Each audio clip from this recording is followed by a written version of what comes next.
सलमान 2.5 साल में 4 चेयरमैन तब्दील हुए हैं। अभी हम बात कर रहे थे और आप कह रहे थे कि दुनिया हंसेगी इतनी जल्दी जल्दी कप्तान बदलते हैं, तो हम पे तो वैसे ही हंस रही है इतनी जल्दी हम चेयरमैन बदलते हैं।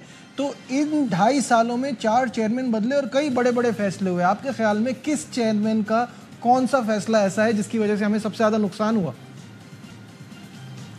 सारे कलेक्टिव हैं जी।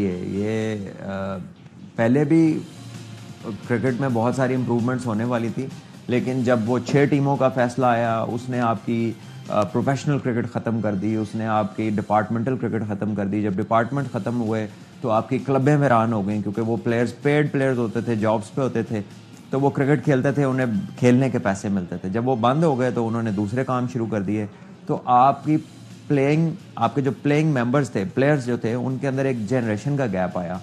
उसके बाद आपने T20 को इतना ज़ोर से पकड़ लिया कि बाकी सब कुछ छोड़ दिया, और T20 को पकड़ने से हुआ ये कि आपके स्किल सेट्स ही कंप्लीट नहीं हुए, आपकी फिटनेस ही टॉप लेवल की नहीं हुई, और आप उस लेवल पे compete करने वाले प्लेयर तैयार ही नहीं कर पाए जो इंटरनेशनल लेवल पे ज़रूरत होती है, जिस किस्म की गेम अवेयरनेस की और जिस किस्म की कह लें कि टेक्निकल नो हाउ की ज़रूरत होती है, वो डेवलप ही नहीं कर पाया आप प्लेयर्स, क्योंकि हर एक का फोकस PSL और लीग्स के ऊपर है और वहाँ से बंदा पता। अच्छा, अभी हमने फैंस का ओपिनियन भी लिया था सलमान, तो आपने देखा होगा कि वो भी ये बातें कर रहे हैं कि टीम एक टीम की तरह नहीं खेल रही थी, इत्तेहाद और ग्रुपिंग और ये बातें पब्लिक करना शुरू हो गए। मेरा सवाल यहाँ ये है कि इस टीम के लिए ये मशहूर था कि 4-5 साल तक इसमें खिलाड़ी नहीं भी परफॉर्म कर रहा तो भी खेल रहा है, इसको दोस्ती यारी की टीम कहा जाता था, और अब ऐसा क्या हो गया कि ग्रुपिंग की बातें हो रही हैं? मतलब अचानक से ये इत्तेहाद कैसे ख़त्म हो गया? देखिए, न्यूक्लियस जो है ना, एक कोर टीम वही होती है। 6-8 प्लेयर कांस्टेंट होते हैं, बाकी तब्दील होते रहते हैं। जो बहुत अच्छी टीमें होती हैं उनमें 12-13 लोग कांस्टेंट होते हैं, 2-3 तब्दीलियां होती रहती हैं और वो कॉम्बिनेशंस डेवलप हो जाते हैं, और over a period of time वो फिर आपके मेन प्लेयर्स बन के रहते हैं। लेकिन हमारे यहाँ क्योंकि हर बंदे ने क्रिकेट को डिस्कस करना शुरू कर दिया, उस पर बातें करनी शुरू कर दी, जिसकी बैकग्राउंड या जिसका ताल्लुक खेलों से भी नहीं है, क्रिकेट तो छोड़ ही दें, तो फिर इस तरह की बातें आनी शुरू हुई कि डेली बेसिस पे उन्हें तब्दीली चाहिए। इतना तो प्लेयर्स का न्यूक्लियस ऑस्ट्रेलिया का भी नहीं है, मैक्सिमम 35 से 40 प्लेयर्स का न्यूक्लियस होता है। इंडिया का थोड़ा बड़ा है क्योंकि उन्होंने बिल्ड किया इसको। तो पाकिस्तान ने तो प्लेयर बनाए ही नहीं है। आपके फर्स्ट क्लास के सर्किट में आपके टॉप प्लेयर्स जाना ही नहीं चाहते हैं, इसलिए आपका पूल श्रिंक हो गया। बेंच स्ट्रेंथ आपने नहीं बनाई, हल्की टीमों के खिलाफ भी वही प्लेयर्स को खिलाते रहे। तो आपने उसको कंस्ट्रक्ट करना था। क्यों यारी दोस्ती पर डालते हैं? जो लोग टीमें बनाते हैं, जो लोग प्लेयर्स को सिलेक्ट करते हैं, जो मैनेजमेंट है, जो ऑर्गेनाइजेशन है, क्या उनका कोई कसूर नहीं है? अगर सारा प्लेयर्स का ही कसूर है तो प्लेयर्स की सेंट्रल कॉन्ट्रैक्ट में कैसे तनज़ली और तरक्की हो जाती है, कैसे वो टीम से अंदर बाहर हो जाती है? अब अफसोस की बात यह है कि बांग्लादेश से शर्मनाक शिकस्त के बाद हम ICC टेस्ट रैंकिंग में 8वें नंबर पर आ गए हैं, और 76 रैंकिंग पॉइंट, ये 1965 के बाद से हमारी सबसे बुरी परफॉर्मेंस है। इतना लो हम कभी नहीं गए। तो क्या इससे भी बुरा कुछ देखना रह गया है पाकिस्तान क्रिकेट में? खासा जिस तरफ हम जा रहे हैं जो है वहाँ पे तो कोई ब्रेक नहीं लग रही अभी तक, तो हु नोज़ के व्हाट विल हैपन। लेकिन जब अगर हमने चीज़ें रोक कर ठीक करनी ना शुरू की, अपनी ग्रास रूट्स और पाथवेज को ठीक ना किया, मेरिट पे काम ना शुरू किया, तो मसाइल जो है ना वो बढ़ते रहेंगे और हाथ से बाहर हो जाएंगे।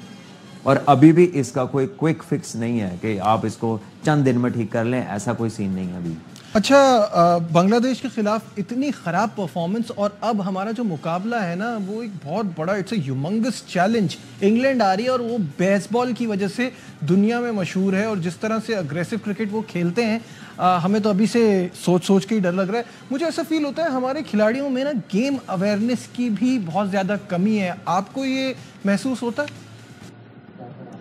देखिए, अभी तो जो प्लेयर्स हैं इनका एक तो फॉर्म में आना, फिर इनका गेम अवेयरनेस का मुजाहरा करना, ये जो शॉटें मार के हमारे प्लेयर आउट हुए हैं, यानी वो ना तो उस वक्त पे रिक्वायर्ड थी, ना पाकिस्तान का कोई रन रेट का इशू है, जो कि हमारे सारे प्लेयर्स जो भी प्रेस कॉन्फ्रेंसेस में आते हैं, आपके कप्तान हो, कोच हो, वो आके रन रेट की बातें करते हैं। यार, टेस्ट मैच में आप पूरे 5 दिन तो खेलें, किसी दिन कोई एक मैच तो 5 दिन तक आपका जाए, आप 3.5-4 दिन में मैच हार जाते हैं, और आप गलत शॉटें मार के गलत टाइम के ऊपर ऑफ स्टंप के बार स्लैश करते हैं, निकल के मारते हैं। ऐसे टेस्ट क्रिकेट नहीं होती। आपको 4 सेशंस खेलने की आदत होनी चाहिए। तो ये अपनी चीज़ें ठीक करें तो शायद कुछ रिजल्ट्स हैं। جی بالکل صحیح کہا, 2 سیشن کھڑے نہیں ہو پا رہے اور ہم بات کرتے ہیں رن ریٹ کی اور اسٹرائک ریٹ کی. یہ بڑی عجیب سی بات ہے. خیر نہیں آؤ, میرے بار بار ایک سوال دماغ میں آتا ہے سلمان کہ جب سے ہوم کرکٹ واپس آئی ہے ہم نے انہی پچز پہ سری لنکا, بنگلہ دیش, جنوبی افریقہ جیسی ٹیموں کو شکست دی ہے, ان سے سیریز جیتے ہیں ہم. پھر رمیز راجہ آئے, انہوں نے پچز تبدیل کی, اب تو وہ بھی چلے گئے. یہ پچز کا معاملہ حل کیوں نہیں ہو پا رہا؟ نہیں, یہ والی پچز پہ نہیں آپ نے انہیں ہرایا تھا. آپ نے انہیں ان پچز پہ ہرایا تھا جو تھوڑا بہت جہاں پہ ریورس ہوتا تھا, جو ڈرائی تھی, جہاں پہ تھوڑی بہت سپن ہوتی تھی. پھر جب رمیز راجہ آئے تو انہوں نے بالکل ہی بیٹنگ فرینڈلی پچز بنا دی, اس ڈر سے کہ پتہ نہیں ہم ہار نہ جائیں تو ہم ڈرا کر لیں. تو جب آپ ڈر کے اوپر بیس بنا کر فیصلے کرتے ہیں تو اس کا نتیجہ وہی ہوتا ہے جس چیز سے آپ ڈر رہے ہوتے ہیں وہ ہو جاتی ہے. اور پاکستان ہار گیا, اور وائٹ واش بھی ہوا, اور آسٹریلیا سے بھی پاکستان ہارا, پھر نیوزی لینڈ سے بھی آپ کو جو ہے نا سیریز میں کامیابی نہ مل سکی. تو اب آپ نے گرین پچز بنائی, آپ بالکل ڈفرینٹ طرف گئے. لیکن اب پرابلم ایک اور نہیں آ گئی کہ آپ کے فاسٹ بولرز میں کوئی فٹ ہی نہیں.